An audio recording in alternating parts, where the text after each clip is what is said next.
Good evening, Dr. Salem. Hey, good evening, Dr. Amos. How's everything going over there for you? Very good. Yeah, we don't have a person from the future anymore like we did last week, the week Yeah, that's before. right. We're gonna have to stay in the present today and just focus on that. Exactly.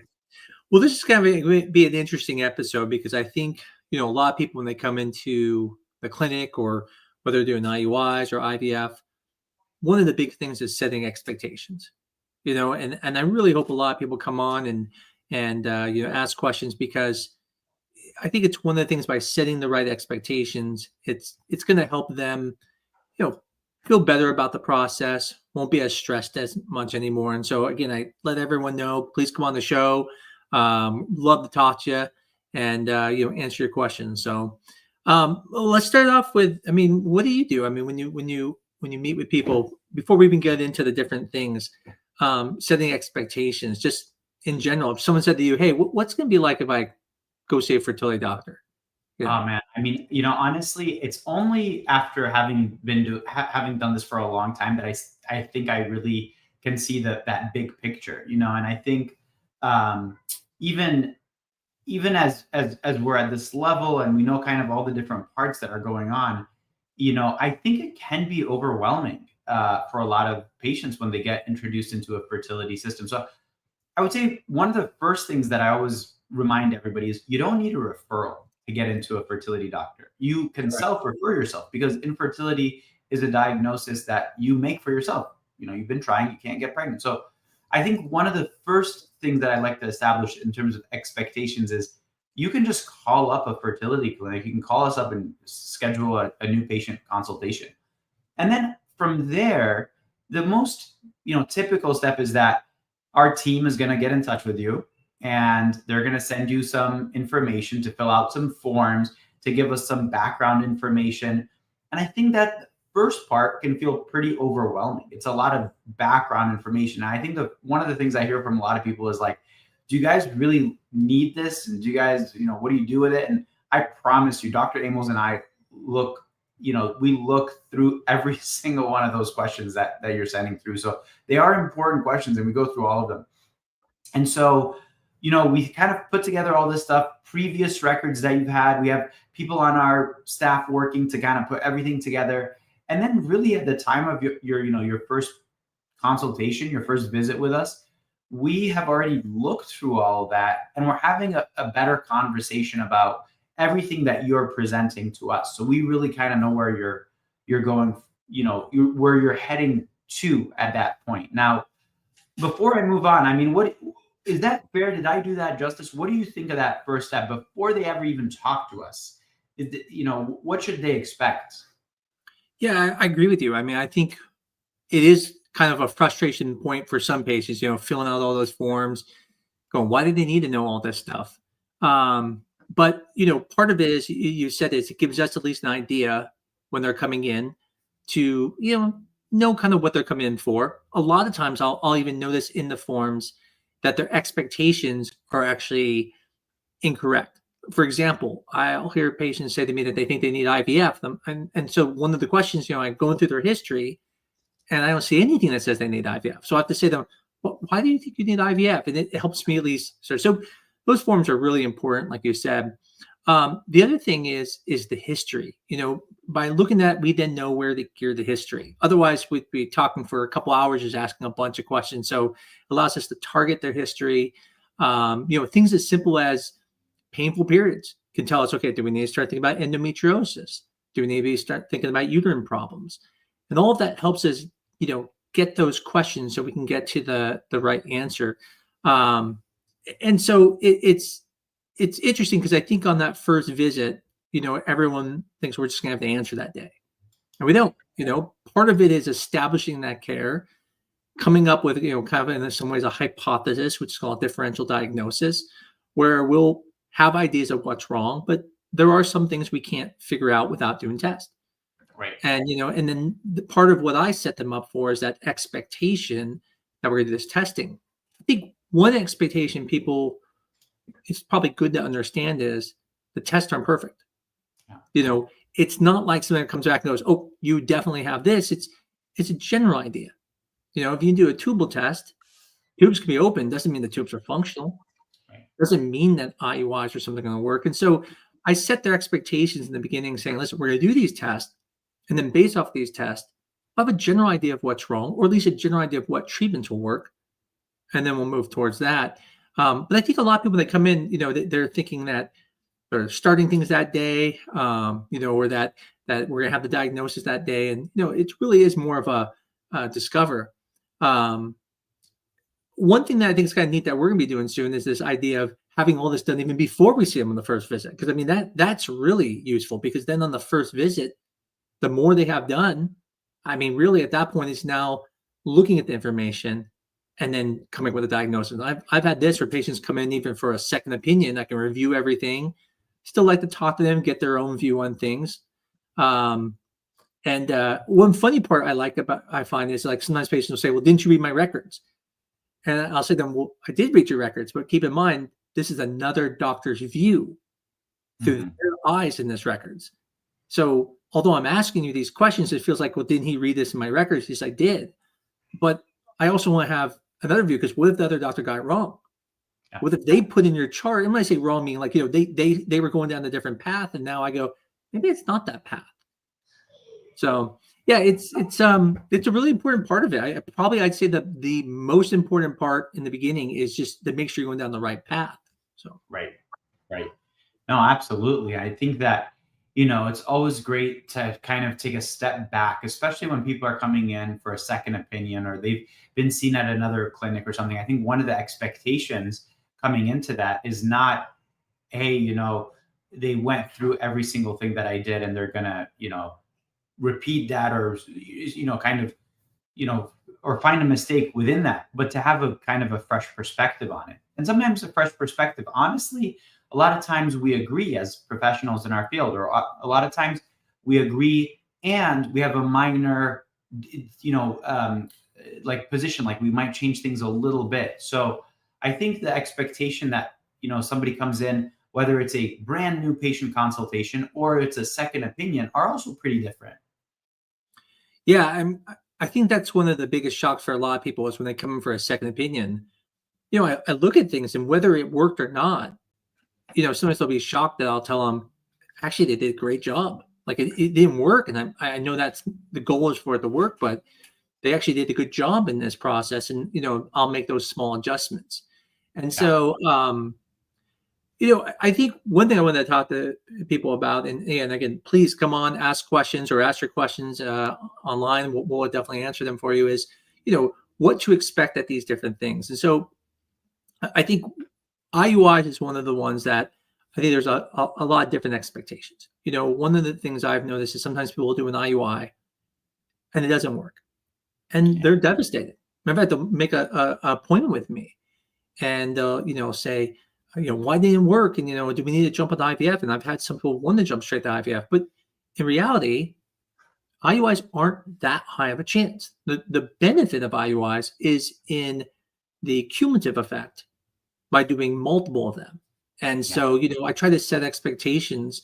One of the expectations I will tell is not just the chances, tell them, like, best case scenario, you're about 20%. And that's best case with making multiple eggs and stuff like that. For most people, it's, 12, 15%.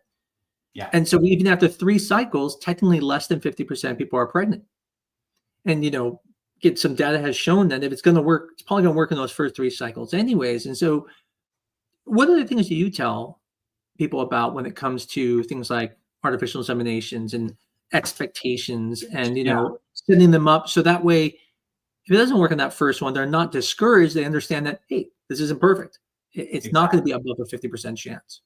Exactly. And I think this IUI, like the classic example in our field where people have been, struggling with some fertility challenges, and maybe they have PCOS, and we tell them, well, hey, we're going to do this. We're going to help you ovulate. We're going to make sure your lining's good. You're going to have, maybe you have 2 eggs instead of 1. We concentrate the sperm. We do all these things, and it doesn't work. And I feel like a lot of people can be very devastated by it at that point. And we say, hey, listen, the thing to go into this with is a healthy perspective of, kind of the odds of success. And when we talk about the odds of success, it's really important to remember that, the fertilization event and the biology of reproduction, a lot of it is up to chance, just sheer luck. And we can do a lot of things, Dr. Amos and I, but we can't pick the winning lottery ticket every time, right? Like that's kind of part of it. And so what I tell people is your odds of sort of winning, of getting pregnant, are higher if you did 3 events. So the idea being, hey, are your odds higher if you bought 3 bingo cards, or if you had 3 lottery tickets versus just one? Well, of course they're higher. And people always ask me the same thing after that first cycle. They're like, well, aren't you going to change something? And I'm like, no, everything worked great. You ovulated, you had 2 eggs instead of 1. There was great sperm. Everything went great. It didn't work. And we got to try that same thing again. It's kind of like, again, another analogy is like flipping a coin.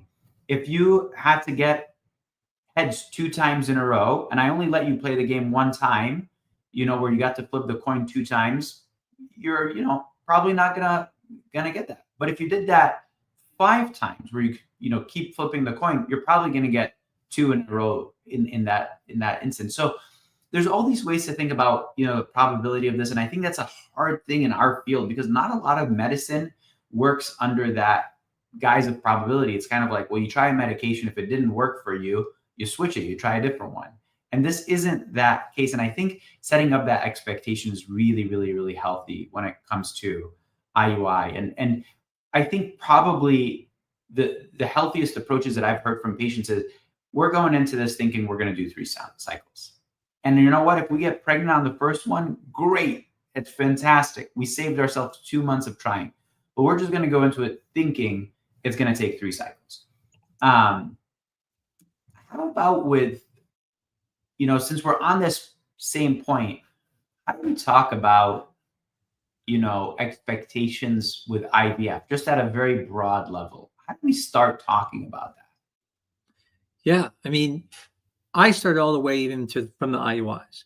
So, as the IUIs are going on, I'll send on the very first one. One of the things I say to them is I go, keep in mind, there is a much more likelihood chance that it won't work than work. And I tell them, I'm not saying this to be pessimistic. I'm telling you, this is just statistics. The first IUI has a better chance of not working than working. I tell them, don't be discouraged. That doesn't mean it can't work. It just means things didn't line up. And then I set them up as we go to the second one fails. I'll say the same thing again. I say, okay, we're going to do this third one. And if it doesn't work, then we're going to move forward with IVF. Well, at least that's what I recommend, or further testing. And, I explain to them that it's not the same thing. A lot of people, I've heard this before. I think I even did like a podcast on this one time about this idea that IVF isn't just a better IUI. It's completely different. You're bypassing so many things. You have the ability to make adjustments and stuff. And so I've had people say to me, like, well, if the IUIs didn't work, why would IVF work? I'm like, oh, no, it's completely different. And so I prepare them for that. So when it happens, if it doesn't work with IUI, then we move on to IVF. At that point, I think that's where it's very customized how you are going to prepare someone for it, right?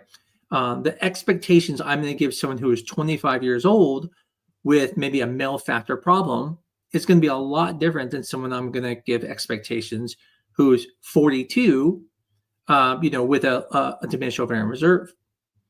But that's the important part, though.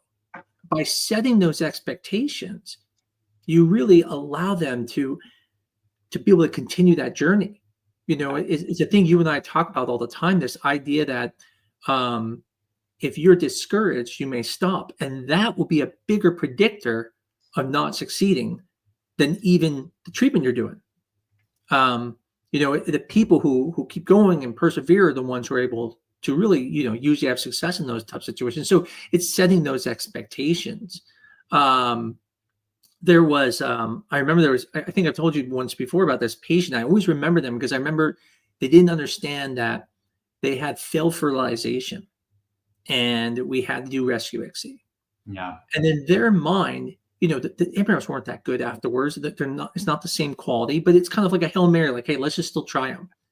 And when it didn't work after the second transfer, they had like a chemical pregnancy. I remember them thinking like, well, what's the point? we're not going to keep going. And I felt bad because I thought, wow, I really didn't set their expectations. They were under the impression it was the same quality of embryo if they went through IVF the first time. And, when I had that discussion with them and said, no, it's not the same. This is completely different when we go through. Now we're going to do ICSI from the beginning. We're going to have better quality embryos. And, once they finally got that, they were, back on the journey, and the first transfer data worked. And so that's part of my goal when I'm saying expectations, especially women who are more mature, 40 and above.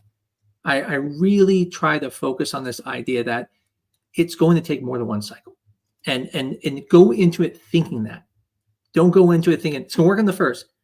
We're all going to be happy if it does. Yeah. But in reality, it usually doesn't. And that's why I think people go in knowing it's going to take more cycles, end up having success, because when it doesn't work on the first one, they don't get that normal embryo, they're ready to go again. They're not discouraged. They're like, my eyes were wide open the whole time. Yeah. No, I agree. And I think, expectation setting is such a healthy thing, emotionally, mentally, psychologically, going into all this treatment, because, a lot of us talk about the roller coaster, right? Of IVF, the roller coaster of fertility treatment, where it's like 1 minute you're like, oh, great, my doctor's got a plan for me. It sounds like they've totally figured it out. My nurses are rock stars. We're gonna get pregnant next month. And then you don't get pregnant next month, and you're like super let down by it all. And, riding that roller coaster, it's a lot. And I think if we can kind of even out that, that ride a little bit until you get pregnant, I do think it helps with the rest of your kind of mental well-being, your life as you're going through all of this. And I think that makes a really big difference. And I think, honestly, a very sincere question that, all patients should ask their fertility doctor and their fertility teams is, can you set some expectations for me? Maybe you're 43 and you're about to start IVF. Like, expectation setting looks a little bit different than if you're 28 and with PCOS, and, so I do think that's a really healthy conversation to have.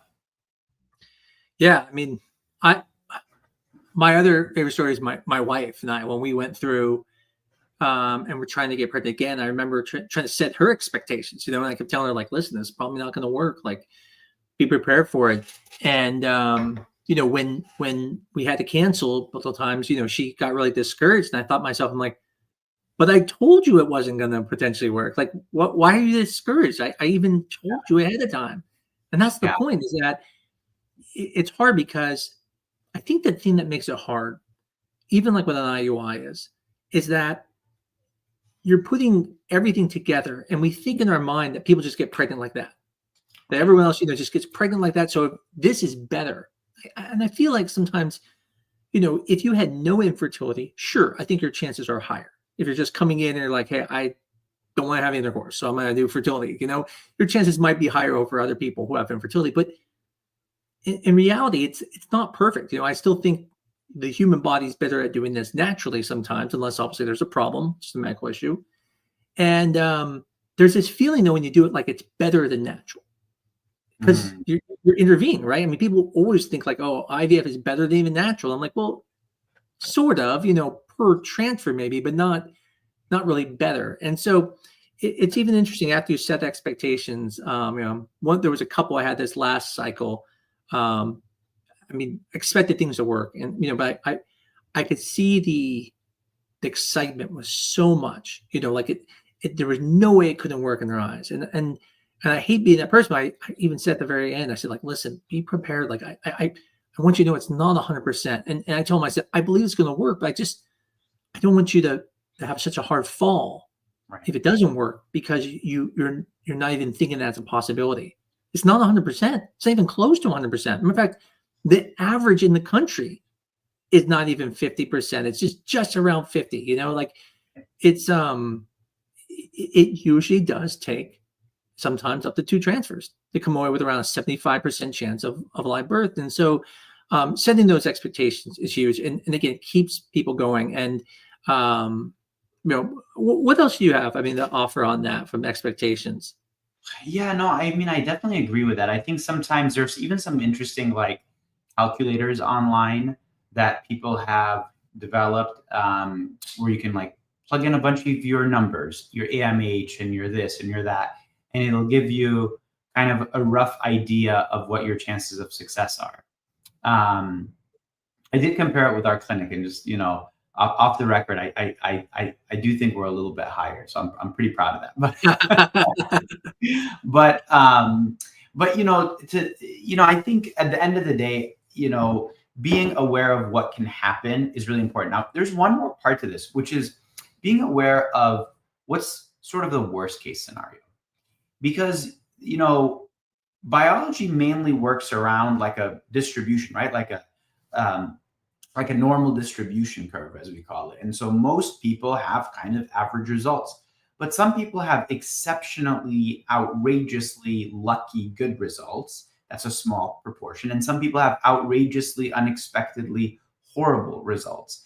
And that's another outcome. And I think sometimes it's just important to know in the back of your mind that, that can happen. It's most often just really poor luck. And the next cycle, things will go much, much better. And I can think of one patient where had a very unfortunate thing happen in one cycle, and unfortunately, very few eggs were retrieved as a result of it. And she was like devastated. And I get it. And I said, I think this was just a fluke thing. I'm so sorry this happened to you. I think let's try a different protocol. Let's go back through this. And then she went back through and ended up getting 4 euploid embryos out of 5 total embryos. So totally different outcome. I mean, by all measures, may have 2 children from that group, if not more, right? So that's a really, really clear example of where, if you set your expectations to one thing and it just happens that things really go poorly, and then they end up going really well. Sometimes it can just be healthier kind of to go through it that way. And the other part of this is, I think that there's another part of expectations that I think is very important for us to talk about, which is the role of the internet and the role of Reddit and the role of Facebook forums and the role of people telling you about their story. Because in my experience, people that are generally more vocal are the ones with outrageously great outcomes or outrageously poor outcomes. And most people that go through it, that just kind of do fine, and they get pregnant, and everything goes more or less well. It wasn't a total walk in the park, but they ended up with a pregnancy on the other side of it. People, they don't tend to be as vocal. I mean, I wish those people were more vocal. And if you're listening to this tonight, please go out and just, share your story as well. And I think this is the sort of like Yelp review bias, if you will. And I think this can skew our expectations, because sometimes people will read a ton of really, really good stories about people who are 43, 44 years old, getting pregnant with their first IVF cycle or whatever it might be, or the opposite, and it skews them too much in one direction or another. I don't know. What do you think of the Reddit / Facebook, reviewer bias, and how that affects, expectations? Yeah, I mean, we see the same thing in research, right? So there's bias, publication bias, right? People don't like to publish studies that say bad things and stuff like that. So there's a bias in publication. You go, wow, all the studies show this, but in reality, that some people didn't publish the other studies. Especially when you have like studies by companies that run the product, right? They're not going to publish the study that says their product isn't good, so they're like, oh, we're not going to send this one out. We're only going to publish the good ones. And so that same thing, that's how I tell people, it's a publication bias. I always make the joke. I say, nobody gets a pap smear and then writes a 5-star review and says, best pap smear ever had before. Because first of all, that's weird. That would be pretty weird if someone did that, but it's just not going to happen, right? It's either was a bad experience or you don't write about it. Yeah. And that's exactly the point. No one wants to hear about, oh, I did an IUI and got pregnant. And so what you hear all these stories about all these IUIs that failed. I have people coming all the time. They go, oh, I've met 4 people and they told me their IUIs didn't work. I had to go to IVF. I just want to go straight to IVF. I tell them, well, yeah, but you're hearing those stories because it's a story. It's not a story of, yeah, I did this and it worked. that doesn't sound, matter of fact, if anything, I've actually had patients tell me that when they tell their stories sometimes of success, that people have actually given them a hard time. Like, hey, we don't want to hear that. She's talking about her bad story. And so unfortunately, you're right. And this is where I always talk to people about, talk to your doctor. I mean, there's nothing wrong going on those sites, but you got to then go talk to your doctor and say, hey, I read this on Reddit that no one has success with IUIs, and talk to them. Don't just take it for its word. And this is why I hope people will come on and share their success stories or even their bad stories. Let people know it. I think this is best when it comes to a failed transfer. I think this is one of the ones where you and I, we see thousands of transfers. Yeah. So we know, we've seen it where people have a transfer, it fails, and then they go and have success. But for them, they don't have that type of, spectrum of seeing, all these different transfers. They just see the one they did, it failed. They hear about one, and now they're just devastated. And it's hard because for me to try to reassure them, that's one of the things I explain to them. I go, I see thousands. I said, and I know for your perspective, you're seeing these few stories, but I'm telling you, most of the time this goes on fine. And it's hard because we trust our friends, and I think that's part of building that relationship with a patient is making sure that they had that trust with you. Because you're going to trust your friends, you're going to trust your social media crowd sometimes more. But in reality, like I said, that's why you have to have a good relationship with your doctor. So that way you feel confident in what they tell you and you moving forward with that decision making. Yeah. Well, we got, I always love bringing on Steve Rooks. He's here. And again, I love, sometimes his perspective. He has such a unique perspective, just always looking at from a very analytical standpoint. And, I'm sure he's very aware of some of the, studies out there that show that just perseverance, helps and, be able to do more cycles. It's one of the things that I talk to them a lot about is this idea, we try to make things affordable so people can do more. Because that's the thing. It's not just one. The idea that you spend $25,000, $30,000 to do one cycle, and if it doesn't work, you're like, oh, we tried. That's not the way to do it. But it's better to do multiple. And so let me get Steve Rooks on here, and I'd love to, have him pick our brains, and we'll pick his as well. Hey, Steve. I think you're muted. Yeah. There you go. How's it going? Not too bad. Not too bad. Yeah. I wanted to, while I was at the chief operating officer of the Fertility Partners, a number of the REIs, raised this issue. They said, look, we're using everybody agreed, setting expectations is so critical, because I can't tell you the number of times where we saw a complaint. It was often driven by a fact that a couple thought they'd get pregnant on the first go, even if they were, 40 years old, et cetera. And so it was so important, I felt, coming from a background that included a lot of customer experience, et cetera, is really setting that expectation. And so I went through a process of taking the SART underlying data, the big study that they did, and I had all the equations, but I found, of course, if you look at the SART one, it looks like crap, honestly. It's not visually helpful. But they also said, look, we don't want just an IVF calculator. I mean, to Dr. Immel's point, it's like, let's actually walk them through this journey that starts with, hey, you know what? Natural conception is actually pretty hard. I mean, for somebody without infertility factors, it might start off at 20% probability per month attempt, and then it declines with age. So first you get that understanding that fertility in general declines with age. Second, then I then got enough data to be able to layer on the rough impact of different types of infertility factors on natural conception and what happens then to that monthly rate. So they got an understanding, hey, you're not alone. It's, here's what the reality is given your situation if we don't do something about it.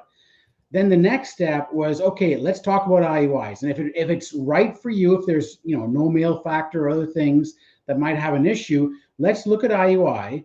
but recognize that IUI, again, is a lower probability.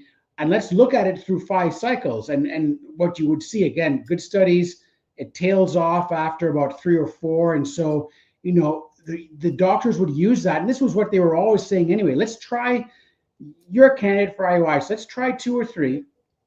If you don't get pregnant, then it's time to move on to IVF. And also depending on age and, all the things that you guys know. And then we use the SART data saying, look, this is just directionally correct. This is a large population in the US.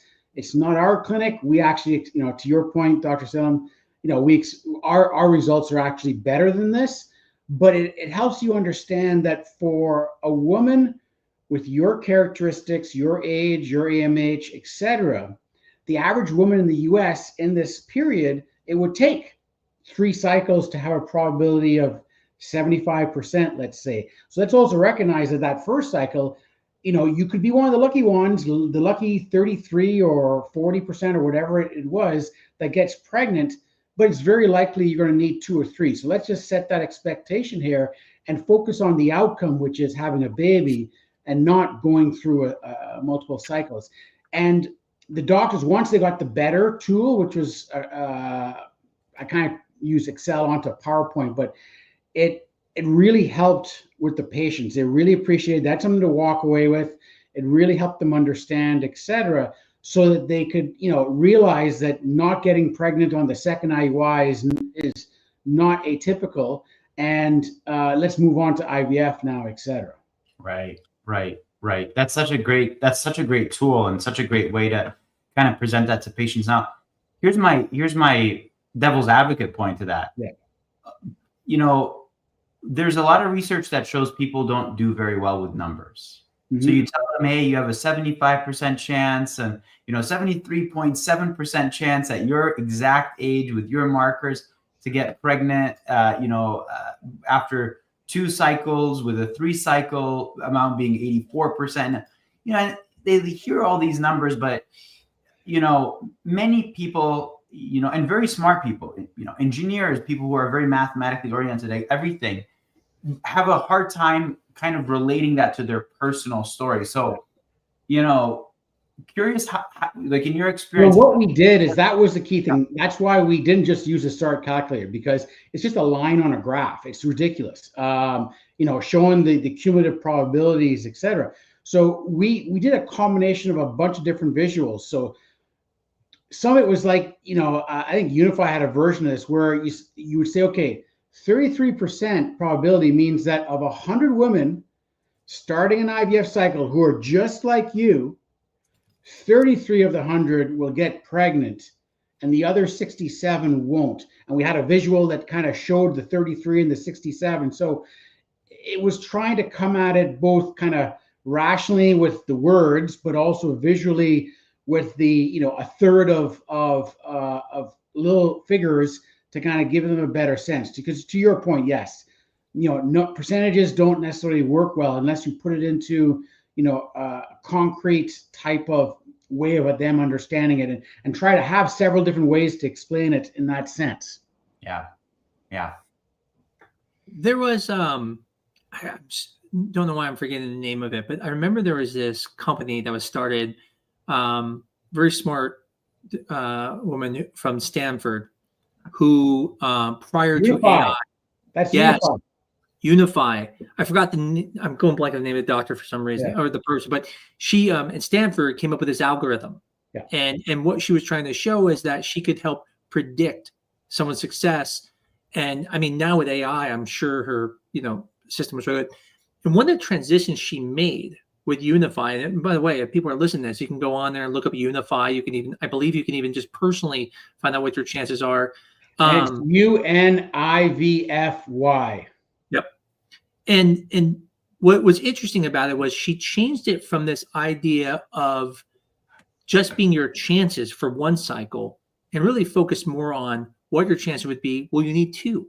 Well, you need 3 cycles, and really setting expectations. I agree though with Dr. Salem. People are not good at statistics. And so there really has to be another way to present it.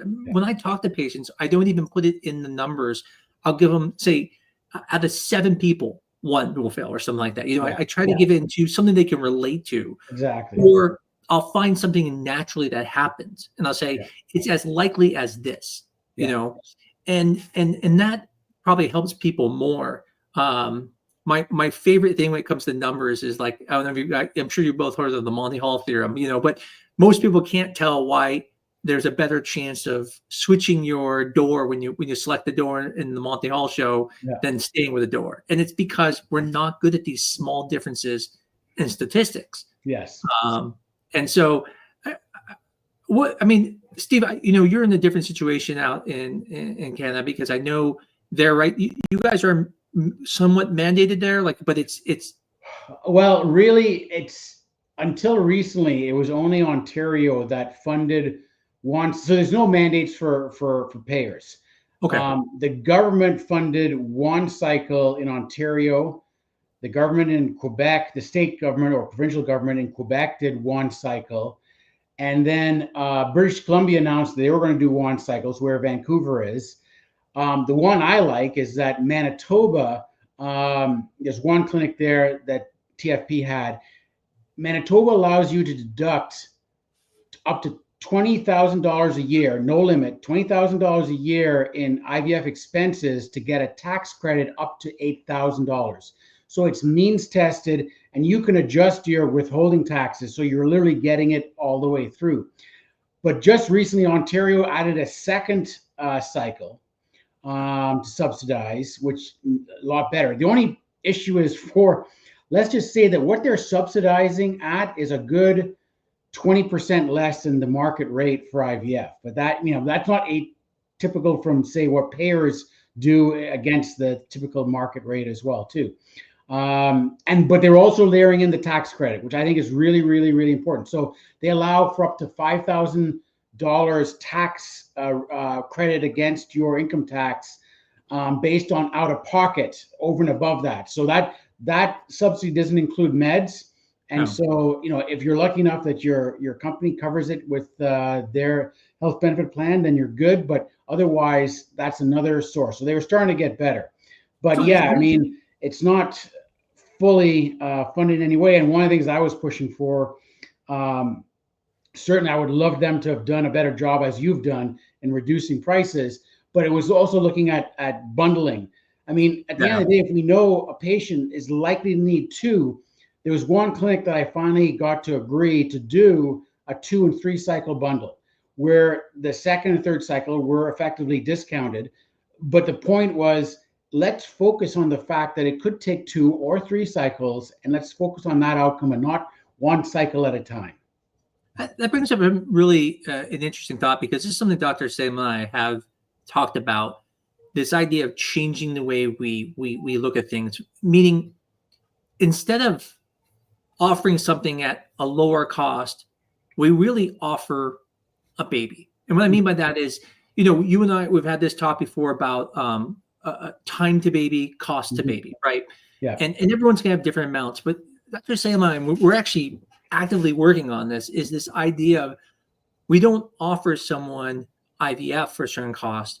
We offer them the chance of having success. Yes. And, if we could all switch this, we go, listen, for $10,000 or $12,000, whatever that is, say, we will guarantee you will have success. Now, obviously, no one can ever guarantee anything. That's impossible. But what it does is it gives them an idea of what it will cost them. And then you could say, like, if it doesn't work, you get a portion back. But different than a guarantee program. But what you could do is, using like the Unify, you could. Well, that's what Unify does. One of the things she offers is that kind of support for the clinic. Another firm that does that is Gaia. So Gaia provides, both the consumer financing, but is self-insured on the back end based on the quality of the clinic, to say, okay, we'll assume the risk the goal is for you to have a baby. But if you don't have a baby after 2, or if it's 3 cycle focus, then you will get your money back, which then completely, takes out the concern, the stress from the financial factor. So. And it sets an expectation. Exactly. I know Dr. Salem has worked hard to build a relationship with Gaia, and I know that's something we will be doing here very soon. And, it's something I know he's really excited about, and for that same reason. So, yeah, it's amazing. It goes back to this idea of expectations, because, if I am going into something with the expectation that on the other end, there's going to be one of two possible outcomes. Either one, I have a baby, or two, I get the costs back associated with going through IVF. I'm kind of a happy camper on either end. I'd be much happier if I have my baby, but at the very least, I feel like, it wasn't kind of all is lost type of situation. Exactly. And I feel like,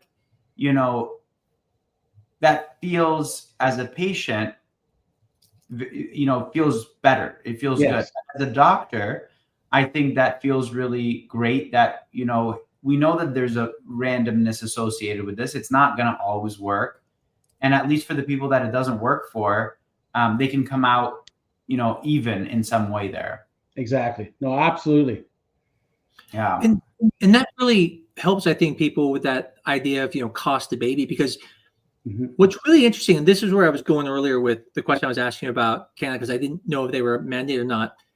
It's amazing how few patients know the statistics of a clinic. Yes. And what I mean by that is, I'll get patients who come to us and they'll be like, why will it be different? I've done 2 cycles at this place, and I'll look up their stats and they're like 38%, 40%. And I explain to them, I'm like, honestly, 1 IVF cycle with them might be better than even the 2 you did there. Actually, you and I have discussed about actually helping patients by taking the SART information, trying to get some sense of what the fee structure is, and be able to provide patients who are assessing what clinics to go to, what's their true cost to baby. And even if we can't get their fee structure, a patient who has talked to a clinic could get the fee structure, plug it in along with the SART data. So it's not like we're creating stuff, and be able to spit out, what's the cost to baby given your circumstances of likely needing 2 or 3 cycles, etc. But the question is, why are people not looking it up? And I think part of it is because when we think of medicine, like if I go to see my doctor for, let's say I have a cold or a flu, I'm not in my mind going, well, if I go to this doctor, I'll get treated. The other one, I'll probably die. There's a set expectation, you think, that they're all going to be similar. Yes. But that is not true in our field. No. And I'm not saying that clinics don't get people pregnant. They do. But it's kind of a bit of a tragedy that, let's say if you have a bucket of $10,000 or $15,000, and that's all you have to have a kid, if you choose the wrong clinic, potentially you may not have success, not because they don't get people pregnant, but because based off their rate and the amount they charge, you won't get there. Exactly. Versus a place that, where it might be more affordable or has higher rates, one time ago. And that's why I know Dr. Sim and I, and we are honestly brainstorming a lot to try to figure out how can we change this idea of paying for a cycle, but instead you're paying for a baby. Everybody's coming to you to have a baby. They're not coming to you to buy a cycle. They're coming to you to have a baby. And that's why, I'm surprised there isn't more of that in the industry. I hate to use the word industry, but in fertility, to focus on the outcome. I mean, that's a value-based outcome. Is it costs X to get to a baby? Yeah, and I think part of it is that, I mean, technically, it's like a socialized system, right? If you do that, sometimes people who have the highest chances pay a little bit more.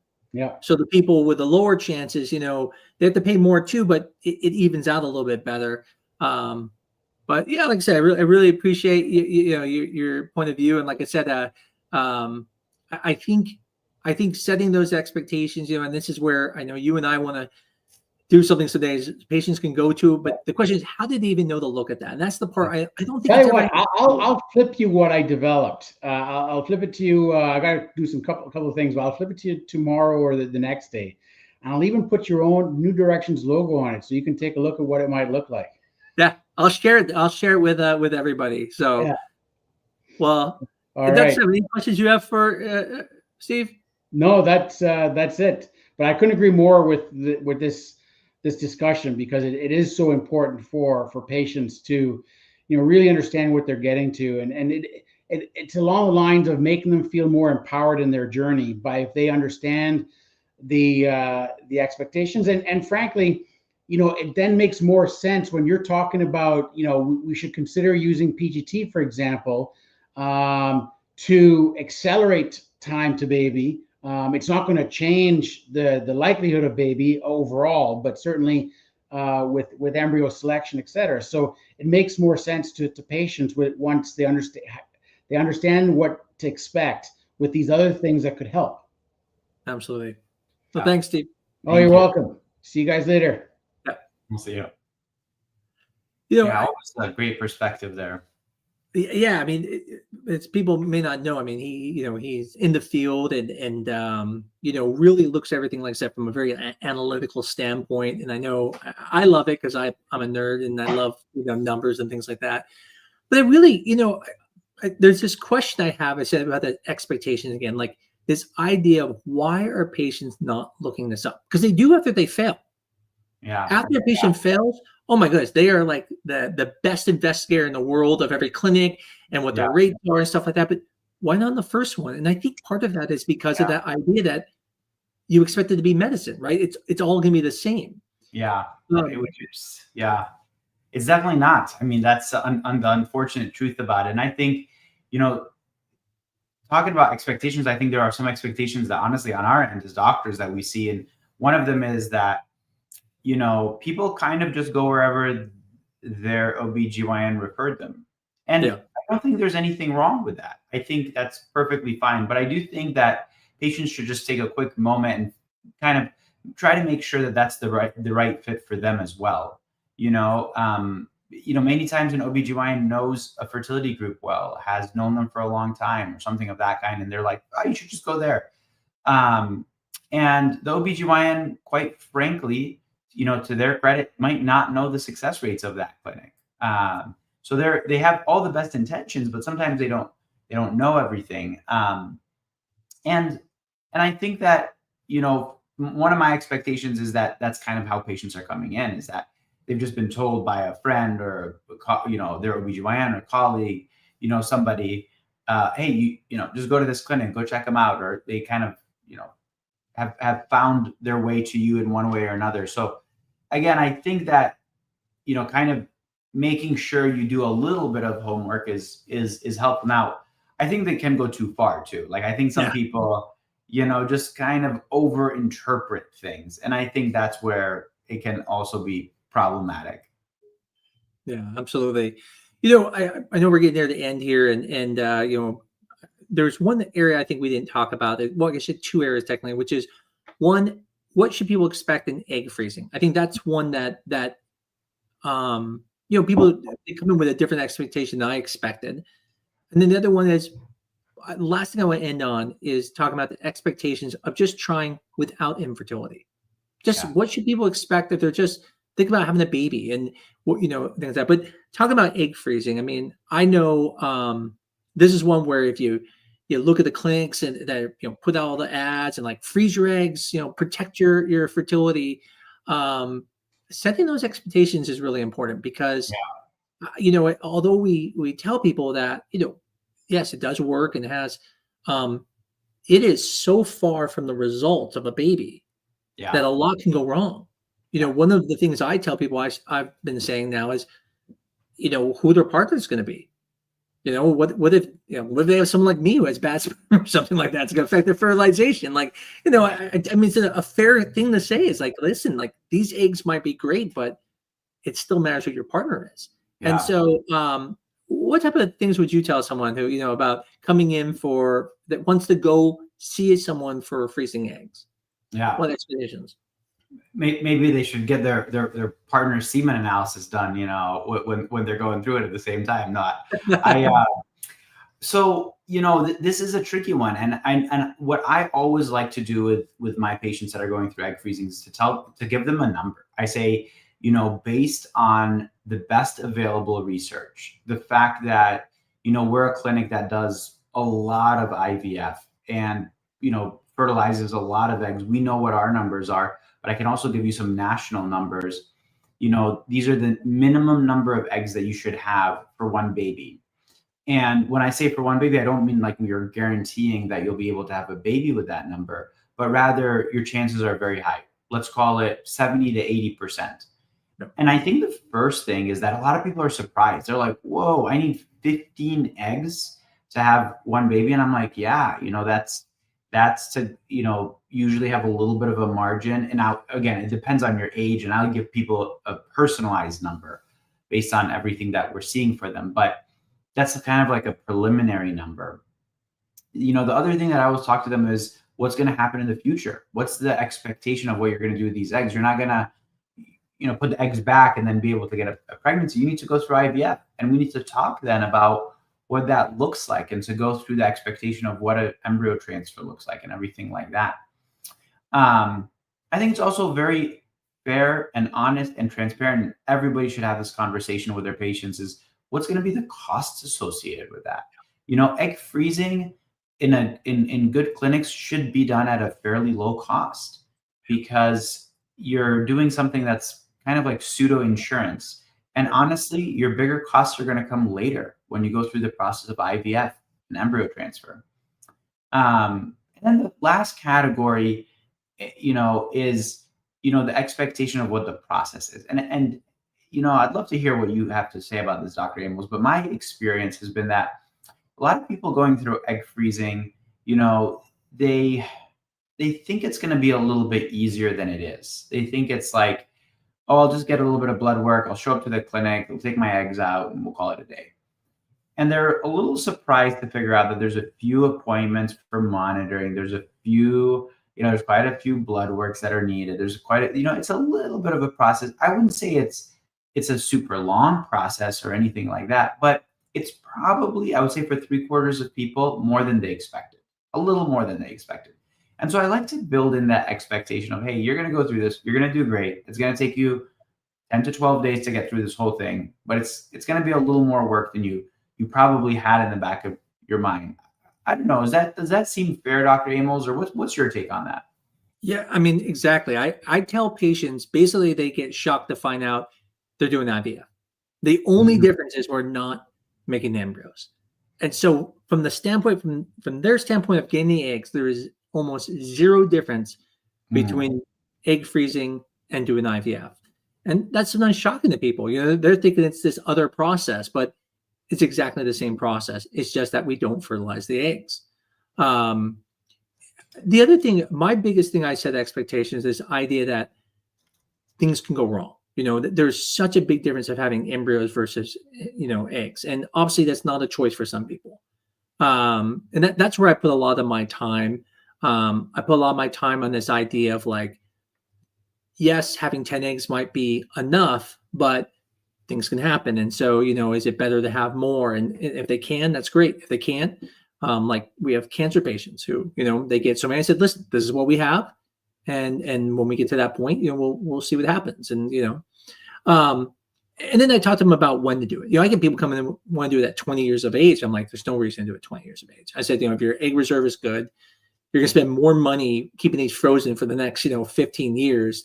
You just wait, and so things like that. But I think for most people, the thing is that it's less work than IVF from the standpoint of you don't have to have as many tests, but it's not that much less. It's pretty close to the same thing. And like you said, I do think it's still unfair that there are places that charge these exorbitant amounts when in reality, I mean, it's just an insurance policy. It's not there to have a baby. It's there as just in case. Right.